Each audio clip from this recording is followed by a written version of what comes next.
Good morning everyone. आज हम लोग एक शॉर्ट रिवीजन करने वाले हैं, that is thermodynamics of ideal solution के जितने भी सब टॉपिक्स हैं उसको हम लोग पढ़ेंगे, एक नज़र में देखेंगे।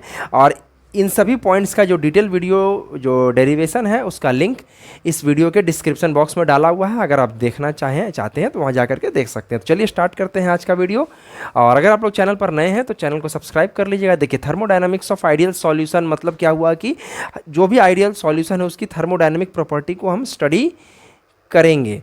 ओके, तो थर्मोडायनामिक प्रॉपर्टी को स्टडी करने में हम लोग बेसिकली 4 चीज़ स्टडी करते हैं: change in volume, change in enthalpy, change in free energy and change in entropy. तो कोई भी आइडियल सॉल्यूशन मान लीजिए कैसे बनता है। मान लीजिए हमारे पास सॉल्यूट है और सॉल्वेंट है, या कोई 2-4 कंपोनेंट है, उसको मिक्स किया।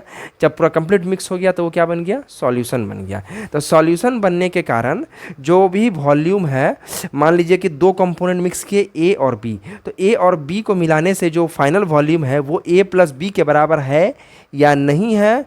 और ए और बी को मिलाने से जो इंथैल्पी वैल्यू है या एंट्रोपी वैल्यू या चेंज इन फ्री एनर्जी का वैल्यू है वो जो है ए प्लस बी के बराबर ही होना चाहिए, ना कि ए प्लस बी के वैल्यू जितना उससे ज़्यादा हो जाए या कम हो जाए। अगर वैसा होगा तो वो आइडियल सॉल्यूशन नहीं कहलाएगा। ठीक है, तो स्टार्ट करते हैं। देखिए, फर्स्ट क्या है? Change in volume of mixing. ये हमारा 0 है। कहने का मतलब हुआ कि कंपोनेंट ए और बी को अगर हम ऐड किए तो दोनों को ऐड करने पर जो वैल्यू आना चाहिए वो ए प्लस बी के बराबर ही होना चाहिए।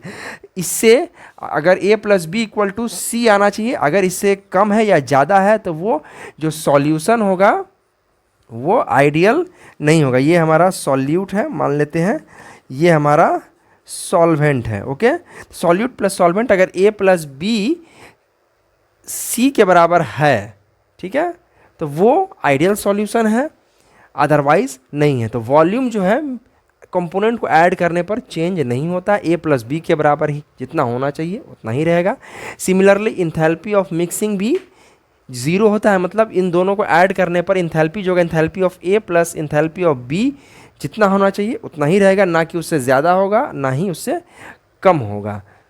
ये अगर हो रहा है तो ही वो जो सॉल्यूशन हमारे बने हैं वो आइडियल है, otherwise they are non ideal solution. अब आते हैं change in free energy of mixing. तो change in free energy of mixing का वैल्यू जो है for binary solution means 2 component solution के लिए हमारे पास आता है।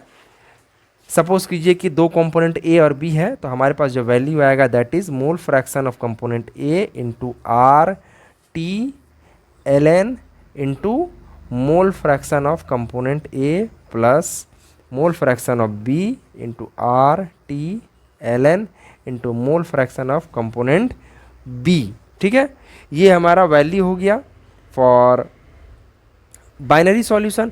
और अगर बाइनरी सॉल्यूशन ये मान लेते हैं 4 कंपोनेंट्स है, 5 कंपोनेंट या कितने भी कंपोनेंट प्रेजेंट है, तो उस कंडीशन में हम लोग क्या करेंगे?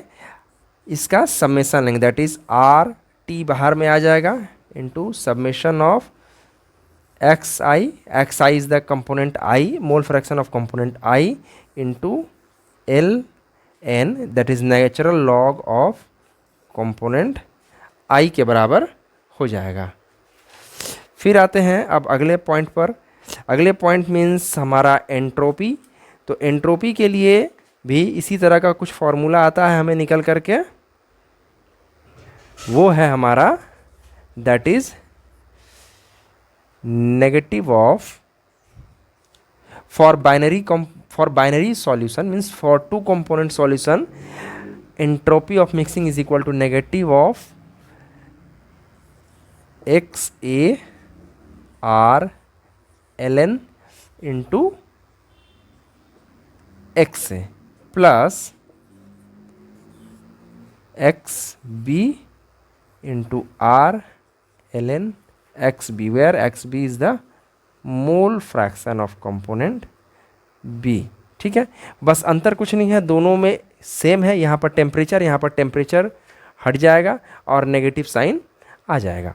और फॉर एन मोल ये हो जाएगा R into summation of X I natural log of mole fraction of ith component.